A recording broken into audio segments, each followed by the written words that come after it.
How's it going, gamers? This is RebelX here in the War Room, and today we're looking at Sunset Overdrive. The best traps, yes that's right, the best traps to help defend your VATs when you're cooking to get the best amps available in the game, both in multiplayer and in single player. So let's get into that right here, right now. Alright gamers, to kick off this list, let's start off with my favorite trap, which is called the Tesla trap. Now the Tesla trap is an electric trap, which you can actually connect to other Tesla traps. It shoots a bolt of electricity a good 10 yards away from where you set the device. This device is great for shocking tons of enemies simultaneously, and the best way to connect these devices is spreading them around the defensive area. The only way you know you can connect these two is when you see a little white line, as you see right there, connecting to another Tesla. That's when you know they've been connected. Stomping on just one of these traps will automatically set an electrical wave, hitting all enemy and all targets connected towards those Tesla traps. It's one of the best crowd control weapons you can use. Now the next weapon we're going to talk about is the Jya Gun Turret. The gun turret you actually unlock doing a side quest mission. Now this turret is great for crowd control as well. It's a bit of an expensive trap, however it is great to use in multiplayer. Why? Because in multiplayer you don't get that many points to spend, so it's a really great weapon to use to help with crowd control and your other teammates as well.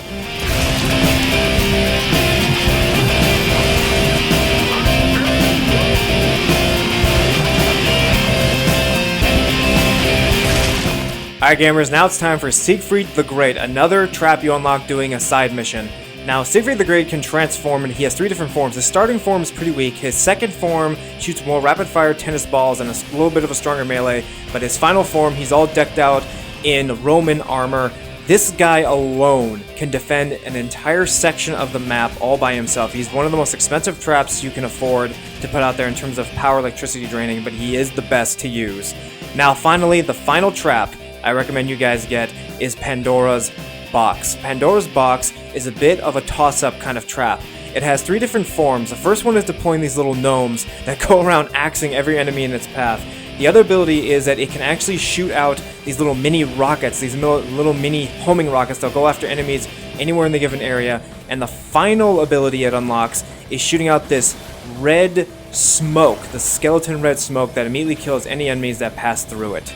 Alright gamers, now when it comes to Chaos Squad, Siegfried the Great and the Jya Turret are your best bets to use. Why? Because, for one, in multiplayer, the points are split up evenly amongst you and your teammates in terms of your spending of electric power, which can range between 50 to 25 points, which fits around both the Knight and also the Jya Turret. Next thing too is that once you plant your traps, keep moving your traps around the map. You only get a limited supply of these, and you really need to defend and work as a team in order to keep the OD away from your VATs as they're cooking. So as I said, move your traps around the battlefield. Place them in the most highest traffic areas, as you see right here what I'm doing for the Jya Turret, and that's how both you and your teammates are going to get the highest points available, and how you and your team can get some of the most powerful amps in the game. Alright gamers, that's all the time we have for today for our quick look at the best traps you can get in Sunset Overdrive and how you can use them both in single and multiplayer to get the most amount of points. Feel free to like, share, and subscribe to the War Room and check out more of our vids, and we'll be posting a lot more vids very soon. See you guys next time.